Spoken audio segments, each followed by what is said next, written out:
And today we'll see the culmination of over a decade's hard work, dedication and belief as the team prepare for the very first test flight of what they hope will form the blueprint for a new generation of seaplanes.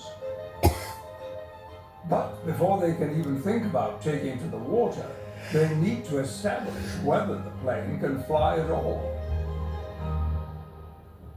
2 or 3 people designing a plane here, so none of which have done it before, ever.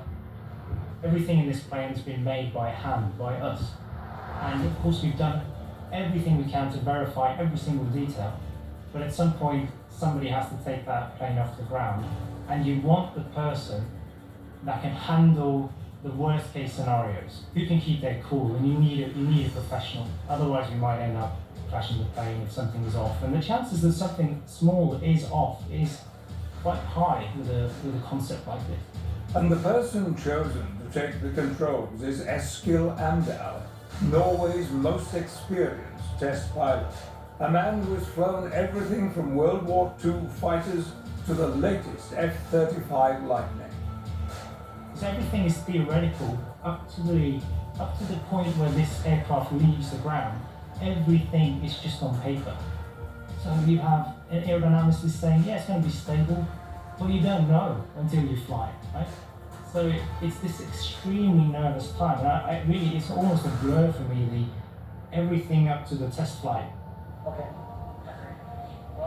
Yep.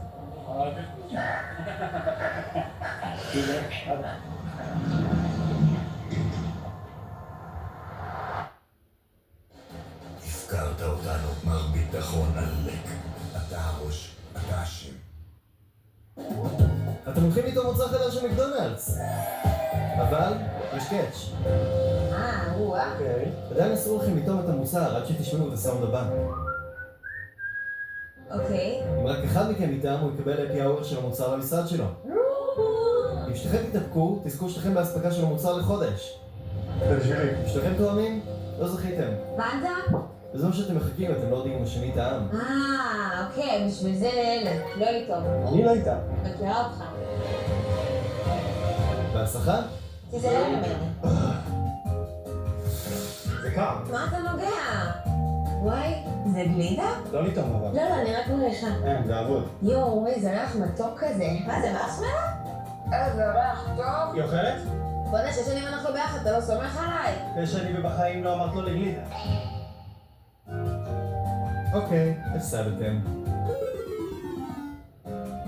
אפשר עוד אחד כזאת הביתה אחר כך? 2 כאלה הביתה? נכון. חדש מקדונלדס, גלידה פיצוץ וטעם מרשמלו. כמה טעים, ככה טעים.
Seaplanes aren't new, people have been doing them since the dawn of aviation, of course, but we're travelling from Oslo to Hamburg, for instance, and we want to land on the river next to the city. This is not allowed today because of the noise that the combustion engine and the high rev propeller that these seaplanes need to get out of the water produces. It's something that people have been pushing away from cities, basically. So with the electric technology, of course, this can completely be reduced by a huge amount of decibels, maybe 50% lower, and you're down to like a normal boat or something. At that point, you can't really argue that these airplanes shouldn't come close to the cities anymore. So that's the big change, you could say, that will come with this, is silent green products should be able to come closer to the cities. It's really strange, but it's first kind of relief, but it's almost like a dream, and it became very emotional as well, and especially when Eskil also, I remember he stepped out of the aircraft and I gave him a big hug and started crying. I never cry, but I cried. In 10 minutes, you get the answers for 7-8 years of work. Right? The test pilot has this amazing sensoric equipment, right, the body, and he can immediately feel everything that works, everything that's wrong. I think in any prototype where there's a novel plane, where there's a geometry that's never been tested before, it's extremely hard to hit the mark without getting a list in the end of things you have to change. Thomas and his team at Equator are now building up to sea trials, while at the same time using the test data to develop a new 4-seater version. With a flying time of 2 hours and a 500-kilometer range, which he hopes will go into production within just 2 years. But that's only half the story. So the big question is, who's going to take responsibility for investing in and changing the airport infrastructure and the harbour infrastructure to be available so that people can charge their electric planes? We are there with a product ready. We need it to happen in parallel. Otherwise, it's completely unsustainable in a way, the whole project.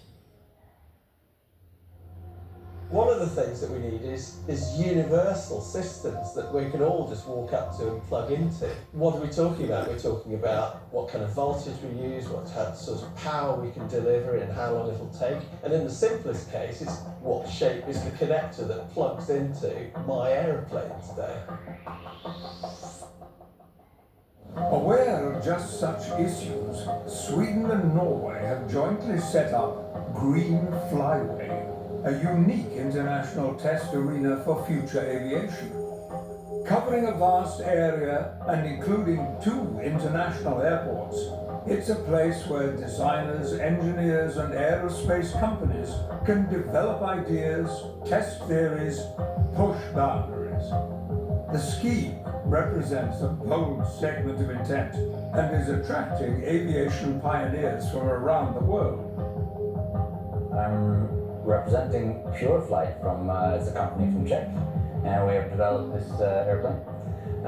It's an all-electric airplane with a 35 kilowatt-hour battery and can fly around 3 hours plus with a lot of reserve. Winter conditions are just one of the many challenges electric aviation must be able to cope with to satisfy not only regulators but also future operators. Green Flyway is also enabling airports to understand what infrastructure they will need and how best to supply it. But if electric aviation is to make an impact in the mass market, there will need to be a larger solution. Inspired by Norway's bold directives, Anders Forland and his partner Clara Andresen believe they have the answer. This is the Heart DS-19. It's a 19-seater all-electric aircraft with a range of 400 kilometers. And our goal is that this aircraft will be certified for commercial service by 2026. It's a huge moment for this new startup, in front of some of the most influential people in the business, not to mention members of the Swedish royal family. They are about to share their vision with the world. I realized this is not a research project. This is something that we need to commercialize now. They may not yet have a plane, but they do now have a way of powering it. Or, to be more precise, they almost do. Yeah, we had a little bit of a hiccup, I guess, while we're doing this thing. We think we've isolated the problem, and it really goes to show that you need to iterate on the design. So now it should be fixed, and we should be able to run it. If this company is to capitalize on the interest they have generated, It's imperative that a series of vital engine tests are successful. But in an industry not known for doing anything quickly, what they have achieved so far is nothing short of remarkable. Our journey started in early 2018. At that time, I was a researcher at the university here in Gothenburg, and I just come back from a research exchange at MIT, and I was really convinced that electrification is the future. And if we wanted to do this, we had to start creating a company now, because the technology is already here. Anders' passion was shared by his fiancée Clara, and together they applied for seed funding from Y Combinator, an American investment program that has helped launch many companies that have gone on to become household names. I quit my job, Clara quit her job. It was mixed feelings in the beginning, because I had a really good job and like a secure income and everything. And but like we understood, both of us, that this was going to take so much time and energy. So either we do this together, or I mean, we can't really be together. You know, at this point where you're like two people and you say you want to build an aerospace company, it's like you're taking on a huge challenge. I mean, you have to be, I guess, a little bit crazy, but it's, I guess, if you're crazy enough to think you can do it, then you're halfway there. מסי בסופר פארם, מוצרי תינוקות במחירים שההורים אוהבים, עכשיו בסניפים ובאתר. אנשים רבים עם רגישות בשיניים ויש גם בעיות חניכיים. סנסודייט רגישות וחניכיים בעלת פעולה כפולה מסייעת בהגנה מפני רגישות בשיניים. המשחה מכילה קצב משופר ומגיעה לאזורים הקשים להגעה בפה ומשפרת את בריאות החניכיים. מוכח מחקרית. By the summer of 2020, they'd secured hangar space, offices, a small dedicated team of 12, and a concept that was beginning to migrate from the drawing board into something more physical. Let me show you around a little bit. You need to take a cue from the startups of the software industry, where you have a small team that's talented, that has engineers that are working a little bit harder, that are using all the latest tools. And if you just get that sort of mixture right, you can take on the world. And here's Nigel. Hey, Nigel. Yeah. His resume is almost like a modern history of aviation. Nigel Pippard's official title is Chief Technical Officer. But amongst a team, for some of whom the ES-19 will be their first aircraft, he's affectionately known as Gandalf. We found some of the best people in aerospace that I'm amazed every day to be able to come to work with these people. But to discuss as well, should we take a step back, go back to the drawing board, or is there virtue in just pushing ahead and seeing where this iteration takes us? Then we have Benjamin, and Benjamin he's something out of this world. He basically created, so there's this thing called electronic motor control, and it's how you program the electronics so that you can make motors spin. And he basically created a global standard for this out of his basement. His software has been made its way to, I think around 200,000 different electric machines, everything from, electric skateboards and motorcycles, and even he's working on one project to build an electric heart. Which is really, it's funny because of the name of our company. The thing I love about this whole electric revolution is actually a piece of physics that's been around for 150 years. Visualize a series of electromagnets in a ring and a bar inside it. So we switch each electromagnet on in turn, and causing a big piece of metal to jump between different positions. We want to switch those magnets in and out really, really quickly, but we need to switch them in smoothly. We need a gentle handover between them. Otherwise, the thing will lurch around, it'll buzz, and it'll shake and rattle. So what's changed that's made this all possible?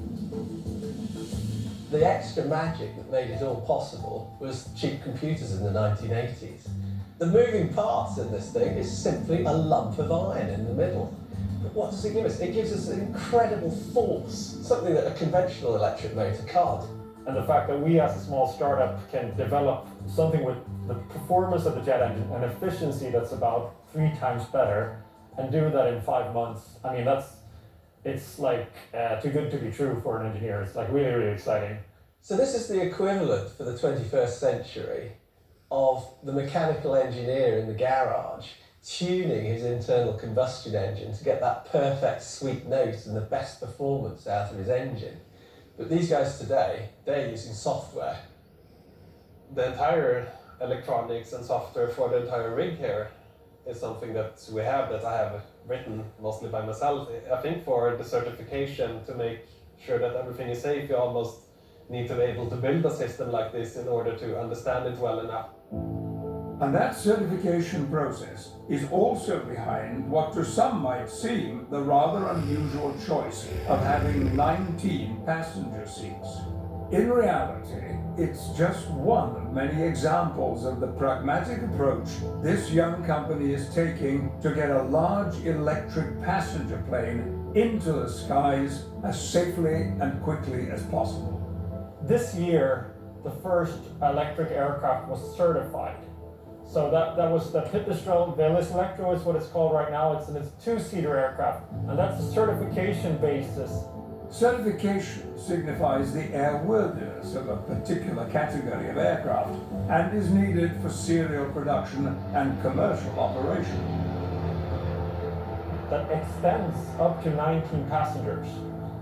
So we can use that framework that they've used to certify that aircraft to certify ours. And that's why we can have a very aggressive timeline on when we want this aircraft to be in the air. If we go to 20 seats and above, it becomes the same certification basis as a jumbo jet, essentially. So what they're doing here is sensible. It's an incremental step. They've seen an opportunity that they don't need to completely reinvent the aircraft. They only need to address the propulsion system.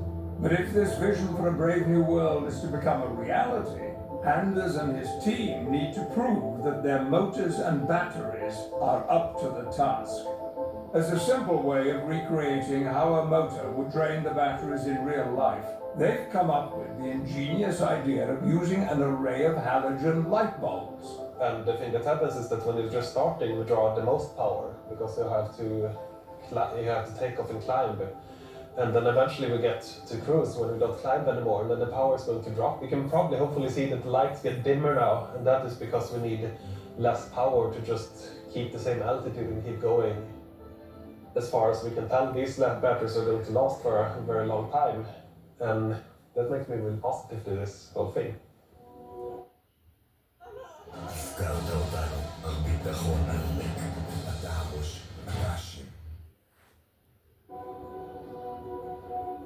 Theory is one thing, but will Benjamin's latest software work in practice? We've connected the battery module to the motor controller now, which can provide probably 10 times more power than we could before. Now we have the full voltage of all of those modules in series through the fuse to the power switch. And now we'll go and switch it on. Don't broadcast it if this thing catches fire now. Spinning it up at not lower power but with the full voltage, and see how that goes. Seems to run fine so far. So we're gonna push it a bit more. I'm gonna increase the limits a bit. It's difficult to overstate how important this test is. The motor represents the very core of the entire project. That didn't sound so good. If the fuse does blow, then we're probably gonna have a problem, because then we get a huge inductive spike, but yeah, let's go for a risk. Don't do something stupid, yeah. Yeah, I'm getting too confident here. But let's set it to 70 amps, then we're probably safe for the fuse at least. Okay, so here we go. That's a bit more wind.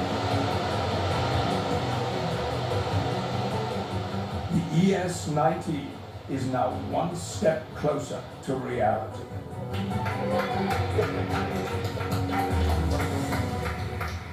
We're going to have to increase that 10 times again. Yeah, but that's the next step. It's not the act of time passing that makes a new technology grow. It's the work of engineers that are working, and pushing the technology towards their edge. One of the most rewarding things of what we're doing is that you find out that there's an extra gear. There's one. You might think that you're doing your best or working as hard as you can, but there is actually an extra gear that you can find where you can turbocharge what you're doing and achieve much more than you think that you ever could.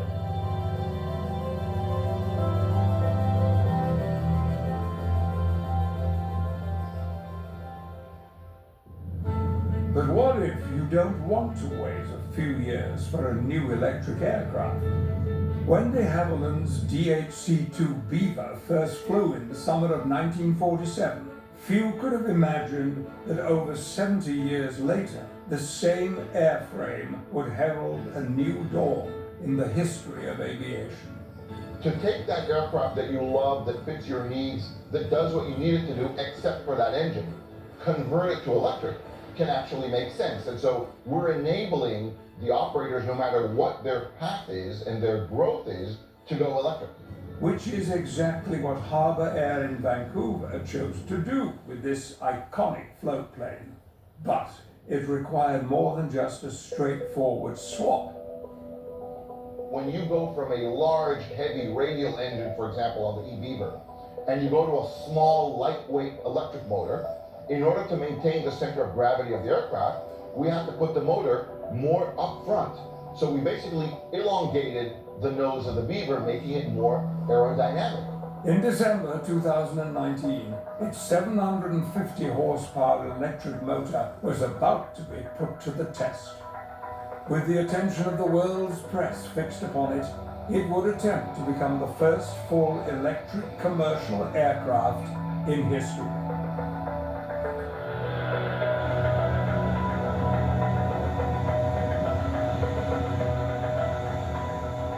Even without the electric aspect of it, the aircraft became more aerodynamically efficient.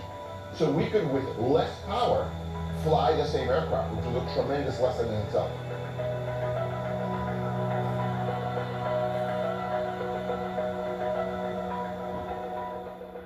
Following on from their success with the 5-seater de Havilland, Magni X turned their attention to the much larger 9-seater Cessna Caravan, a rugged workhorse used the world over.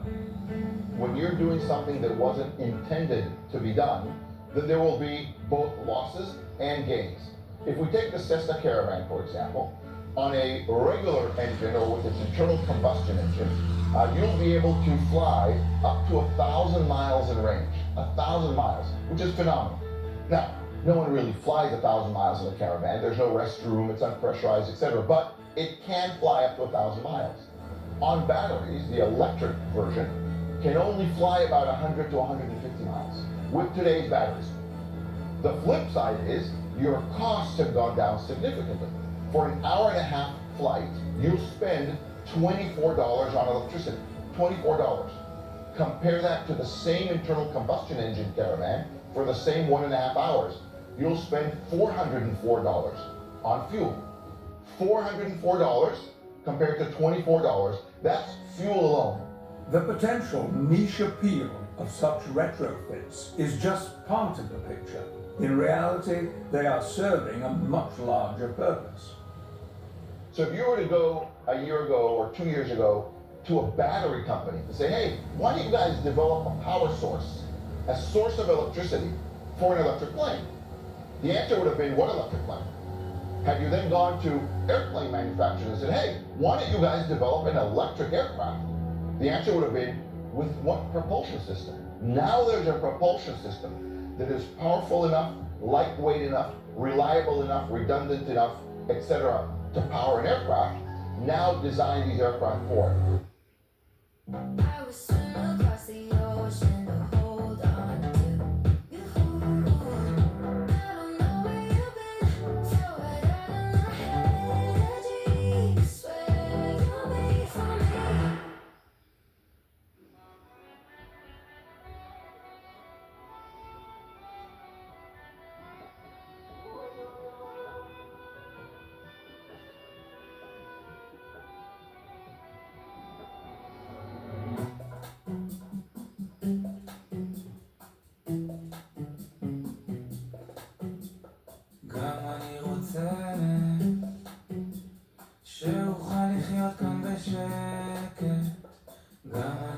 נותנת, ילדה בבית שצוחקת, גם אני רוצנת, אז למה האדמה רועדת, גם אני רוצנת, איזה פלא שהיא הולכת,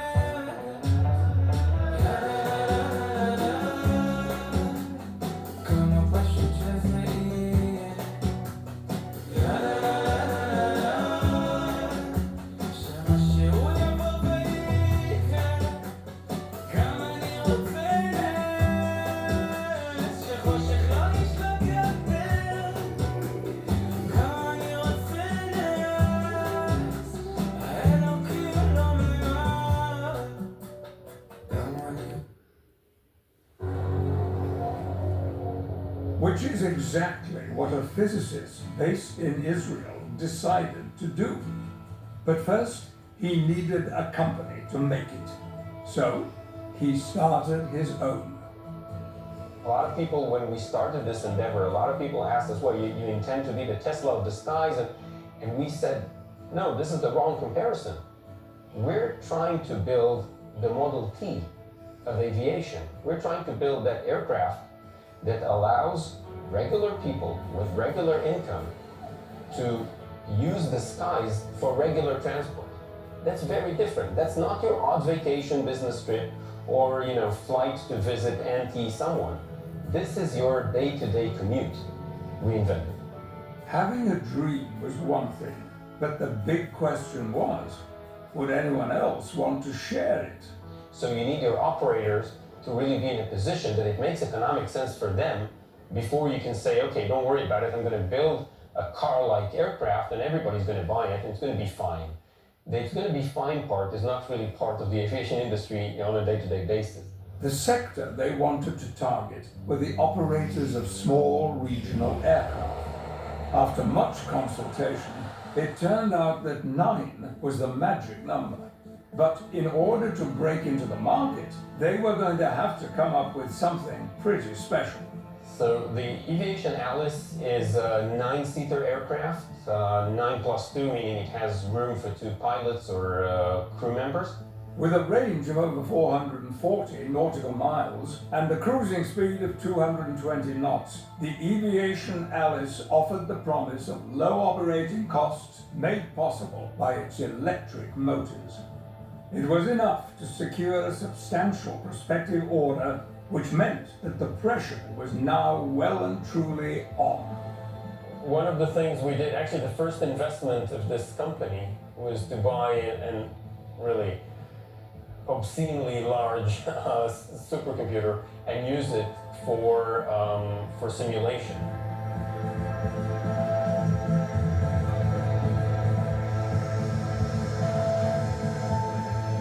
I think at the end you can simulate as much as you want. At the end you need to actually build it and see how it works.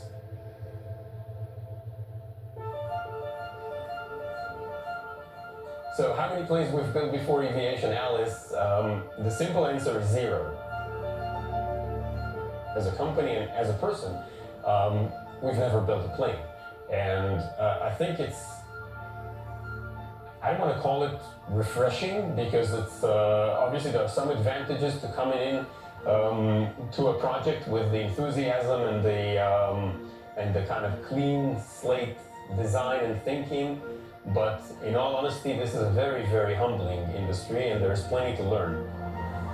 Omer and his team reached out to over 100 experienced subcontractors in more than 20 countries.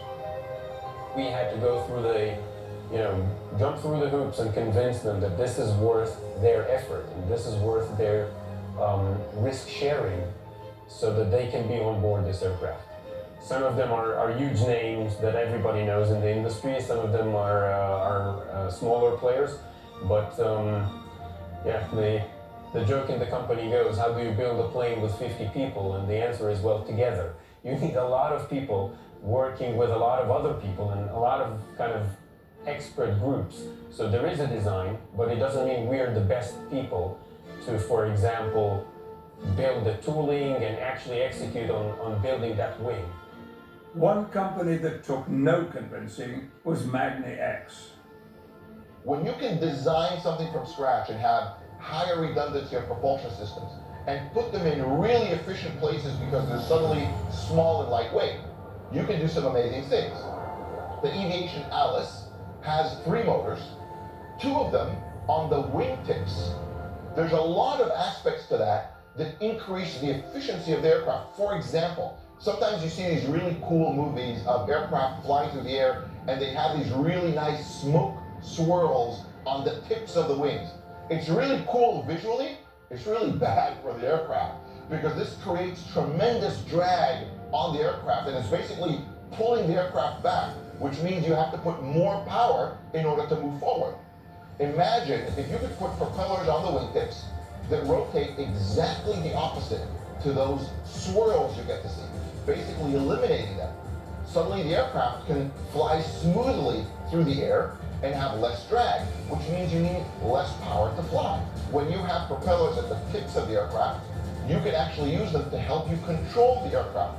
So imagine today what's known as crabbing. When you're coming into land and there's a strong side wind, because the engine is either on 2 points on the wings close to the body or in the center on the nose, then what you do is you come flying into the airport almost at an, or not almost, at an angle, sometimes a very extreme angle. Again, you can see this if you look at kind of side wing landing videos. You can see the aircraft flying on a side into the runway and you think, oh my God, how is this thing gonna land? And then at the very last minute, they straighten out and land. Imagine if you could independently control the 2 wingtip motors. You could, as a pilot, fly nose straight into the runway exactly as you would want to without trying to manipulate the aircraft. And so it allows you to really do things, again, that up until now have simply been physically impossible. By 2019, they were turning heads at the Paris Air Show. But although it was potentially capable of flight, this plane was scheduled for intensive ground testing in America.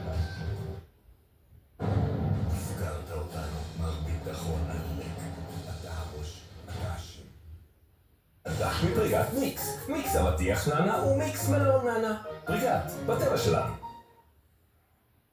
Yeah, it's an aircraft, it could fly, but what is it good for? There are a lot of planes out there that are flying their maiden flight, and that's it. It's a proof of concept. Even if they achieve something amazing, like they break a record, or they fly very far, very high, that's great, but that's not what we're trying to achieve. This is a company that's building a product. This product needs to be safe, it needs to be certifiable, and it needs to be manufactured in scale for a price that makes sense for the industry. And that pushes you, and in some cases, pushing hard gets you to a place that's risky. At the start of 2020, just a few weeks after the aircraft had made a sensational debut at Paris, the Eviation Alice was hitting the headlines again. During ground testing, the aircraft was damaged by an electrical fire caused by batteries. Ironically, the fire was caused by a fault with ground-based equipment, but inevitably it raised questions about the safety of battery-powered flight. If you're worrying about batteries, let me give you this thought. Let me put your mind at rest by suggesting, how would you have felt if somebody had turned up with a jet engine as a brand new thing?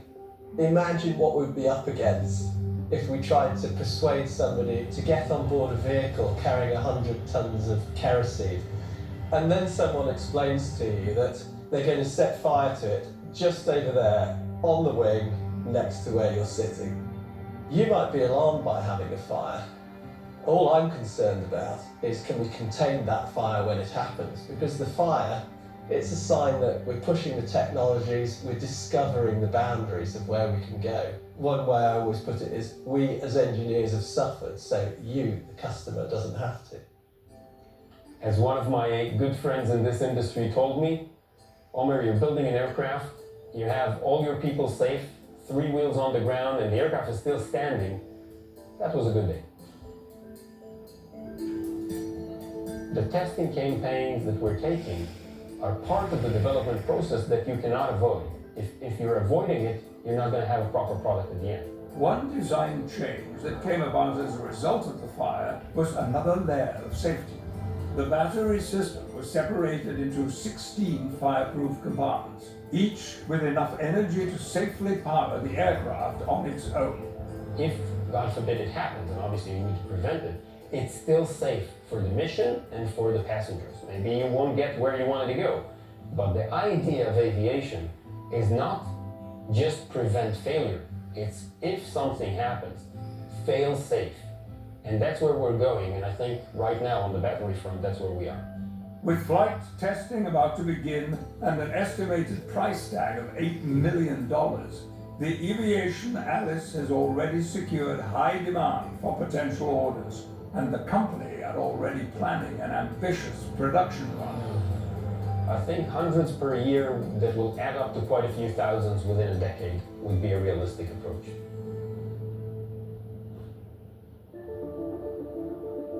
Although the electric aviation industry may be in its infancy, there's general consensus that as battery technology improves, its growth will be rapid.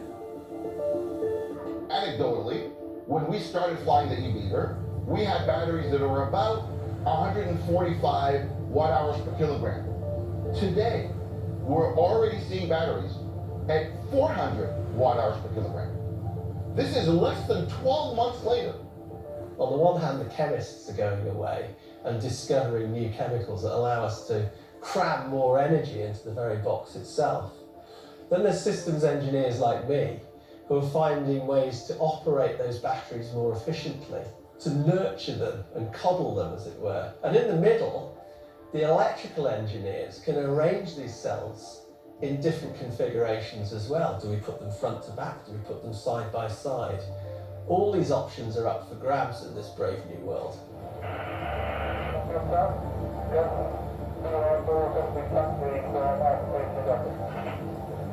Britain's Cranfield Airport describes itself as an ordinary licensed aerodrome which carries out unusual research.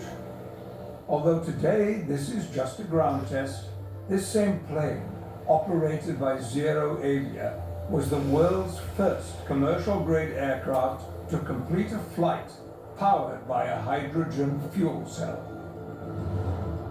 A hydrogen fuel cell is a device which uses hydrogen gas together with oxygen from the atmosphere and converts their chemical energy into electrical energy, which can be used to drive an electric motor. When Zero Avia made their groundbreaking flight in September 2020, it was hailed as a landmark moment.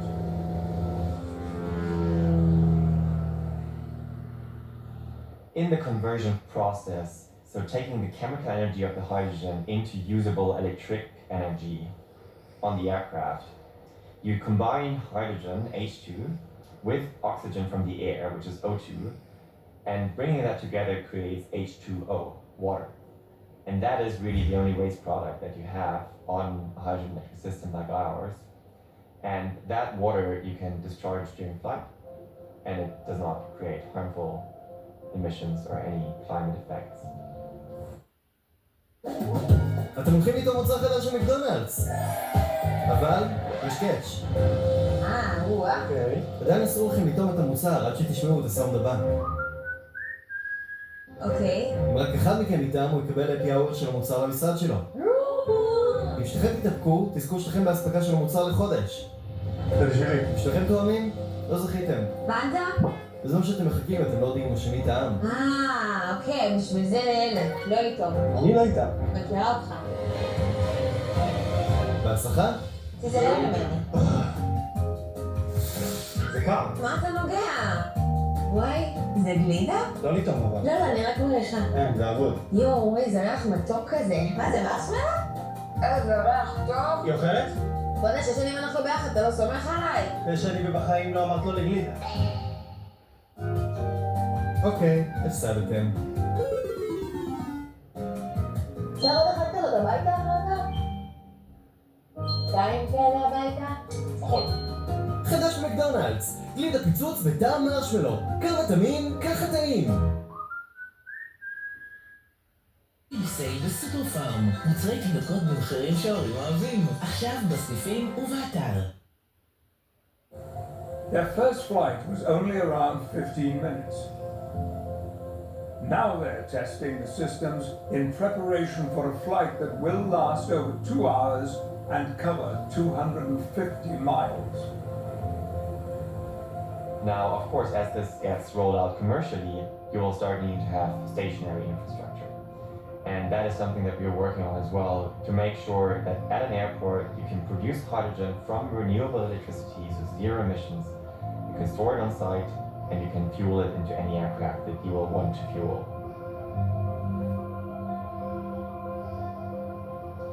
What you see here is on the left of the container, you see water, just regular water. And that water gets used in the electrolyzers. The electrolyzers take that water and split it with electricity. And that electricity can be green, it can be zero emissions, it can come from solar or from wind. And that's really how you produce green hydrogen. Storing the hydrogen is not enough, you need to actually make it usable. And making it usable happens with a really standard fueling system. So you have this nozzle here that you plug into the aircraft, and then you press the start button on our system. The system fuels the aircraft, and once it's full, it is ready to go and fly 200, 300 miles. This retrofitted Piper M-class six-seater is destined to only ever be a flying laboratory. For commercial operations to be a success, the team here at Zero Avia will have to accommodate something considerably larger. In fact, hydrogen is actually 3 times as energy dense as jet fuel per kilogram of fuel, which is really exciting.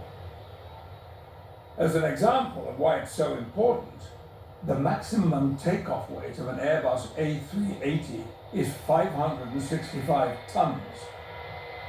If its tanks are full, fuel will account for 254 of those tons, 45% of the total weight. Reduce that weight, and you reduce the energy required to fly the plane. Because that's ultimately what really matters in an aircraft. As you move up the scale of aircraft, at some point it simply becomes infeasible to fly with batteries. And at that point you have to switch to hydrogen. So our vision is actually developing a system that is scalable across the entire range of aircraft. We have first commercial use cases actually as early as 2023, but ultimately the system can scale from something like a 6-seat aircraft to a narrow-body aircraft like an Airbus A320, which is something we'd be looking at in the 2030s. There's always a strong sense of purpose. I think you can feel that across the entire team, that everybody's really dedicated in actually making sustainable air transport. 50% of the world's air travel is less than 500 nautical miles. That's exactly the kind of market that we are targeting with our hydrogen electric powertrain. And that is why we're so excited about its potential, because you can eradicate all carbon emissions from 50% of all flights today.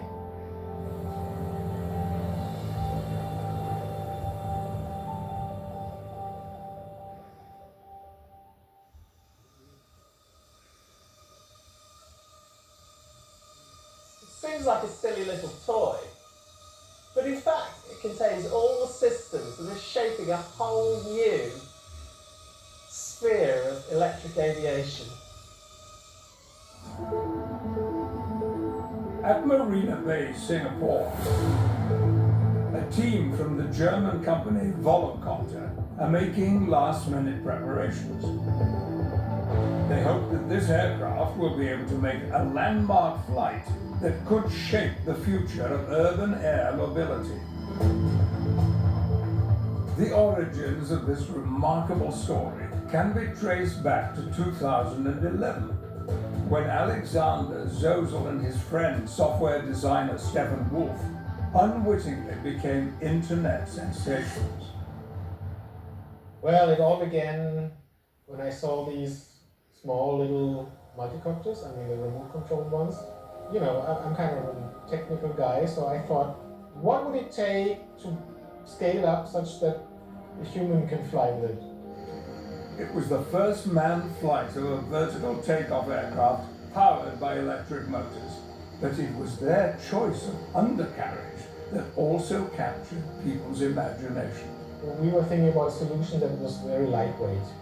And it turned out that these yoga balls are approved for like 400 kilograms or so. Even today, if you ask someone, volocopter, what's that? Ah, we did this thing with the yoga ball. Ah, yes, I know the yoga ball. That's the story. Up till then, it was really just a let's prove that this is possible. But then the public reaction this triggered, both from the broader public as well as from a lot of aviation experts. They came back to us and said, guys, this is fantastic. We've been theorizing about distributed electric propulsion for decades.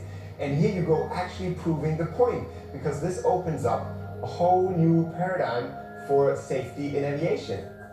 Spurred on by the enormous interest, they secured funding and began seriously developing the concept. I thought it's so obvious, many people in this world would be working on it. Later on, it turned out for years there were no followers. I mean, we were the only ones. Young companies are like young people. They create these wonders because they're too busy doing something else when they're being told that it's impossible. Now, when we started out, there were so many people telling us, guys, do you know all the problems that you're facing, right? And we said, luckily we don't. So now looking back, many people are like, okay, it took outsiders to take on this view because an aviation insider would have never set out on that journey. All he would have seen were challenges and problems that seemed, unsurmountable to him at that time. We try to maintain that original spirit for as long as possible because it's made possible what was viewed as not being possible at the time. It was not the original idea to be a pioneer, but then it turned out we are. A team of 10 became hundreds. Satisfying the rigorous demands of certification meant that every part of the system was redesigned, made safer, more reliable, able to cope if something went wrong. We have redundancy in all of our critical components, right? Most visible in our electric propulsion unit. So we have 18 propellers, and obviously a number of those can fail and we can still safely complete our mission.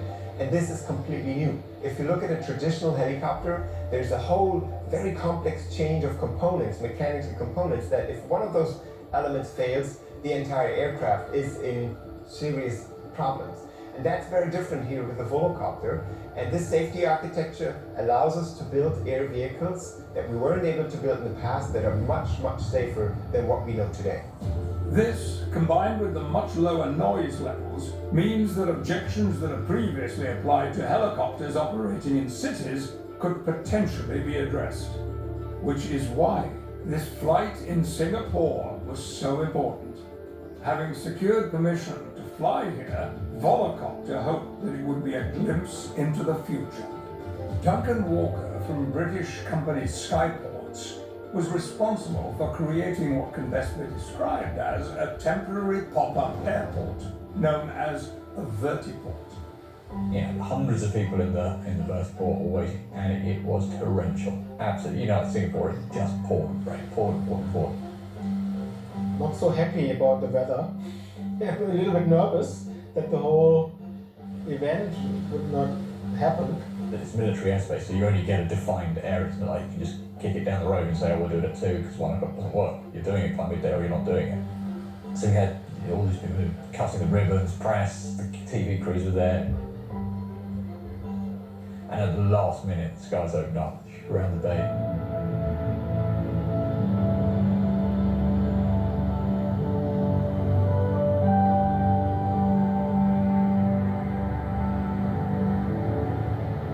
It worked perfectly, but I don't think at the time they realised quite how close it was to not going. הפקרת אותנו, מר ביטחון עלק. אתה הראש, אתה אשם. I was swimming across the ocean to hold on to you. I don't know where you've been, so right out of my head. I swear you're made for me. It was a very special day for me, of course, yes. I mean, obviously.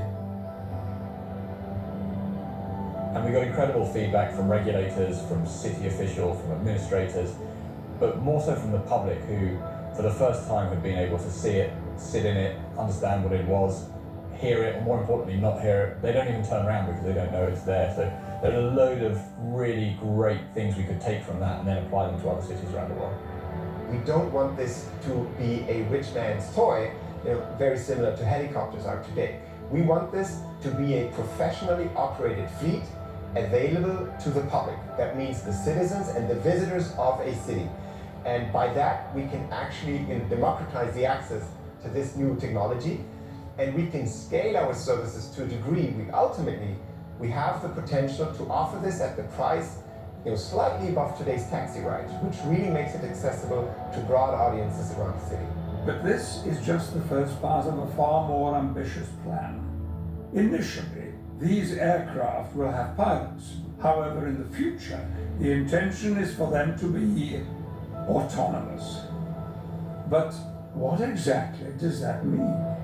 Automatic. We press the button, the aircraft flies from A to B, which is fine until there's a balloon in the way. Autonomous, the machine chooses, and we hope it chooses to fly around that balloon. From a technology perspective, we can do it, even today. We can, for example, automatically detect emergency landing sites along the trajectory, whether it's free and good to land. We can detect birds or elements like another aircraft or even small drones at sufficient distance in order to initiate a countermeasure in order to avoid such an obstacle and avoid any conflict that might occur. So that's technology we can already showcase today, but we continue to work on those with a host of partners, such as research institutions and commercial partners as well. There are a number of challenges for urban air mobility. I always put them into three buckets. There's regulation, there's technology, and there's social acceptance. Technology you can solve. Throw enough money and enough brains at it, you can solve the technological challenges that are being worked through at the moment. Regulation is on the right path. Timing is less easy to influence than technology, but there's momentum there, driven by business case, driven by innovation, driven by safety cases. The big unknown is social acceptance. When this is ready to go, do people adopt it as a form of transport? Do people embrace it? Do they love it because it's saving them time, solving problems? Or is it a bit more of an unknown that people are nervous about using and takes a longer time to get up the adoption curve and really scale? But could drones offer a means of socially acceptable transition? Duncan and his team have already begun trials with drone deliveries of medical supplies to remote Scottish Islands on behalf of the NHS, the British National Health Service. It's really exciting to be flying drones for the NHS, and as COVID hit, it really accelerated what we were doing with them because it made what was a routine delivery a really critical delivery, flying COVID testing kits between the west coast of Scotland and the Isle of Mull. Very challenging, certainly in remote areas, put in new roads, bridges, tunnels. But drones can circumvent a lot of that. They can provide services to communities which are underserved with existing infrastructure and can really change lives very dramatically in a short space of time. The future is undoubtedly autonomous. It's actually easier to do autonomy in the sky than it is on the ground because there's fewer random events, there's less balls bouncing down the road and kids crossing the road.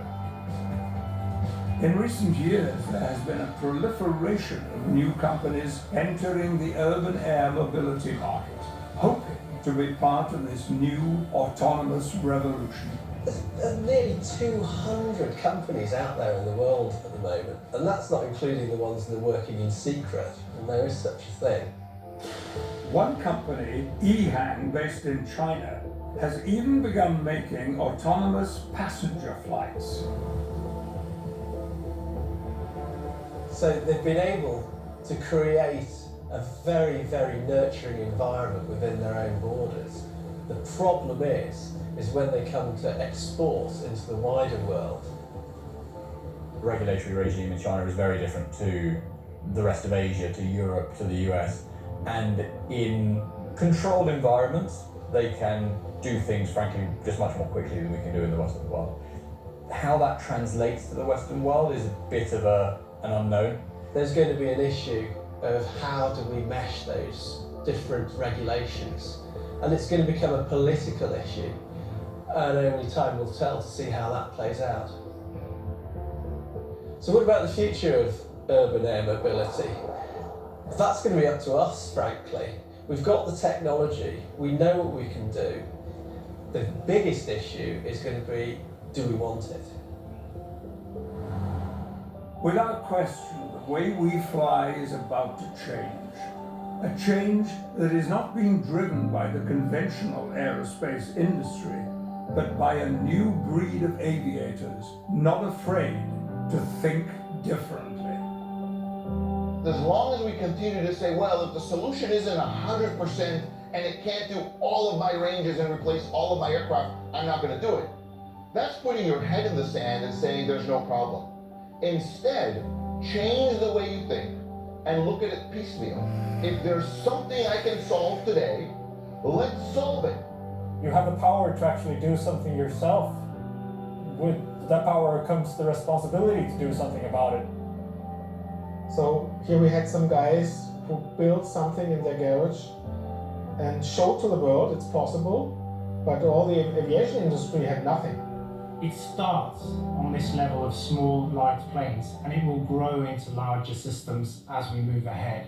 Technology is the only key that I see to open up a brighter future that can be sustainable at the same time. If we can be sustainable with all of these aspects together, we really change the way we live. And I think it's about time we did that. I wish I was starting my time in aerospace now, because it really is the most wonderful time. It's a brand new beginning.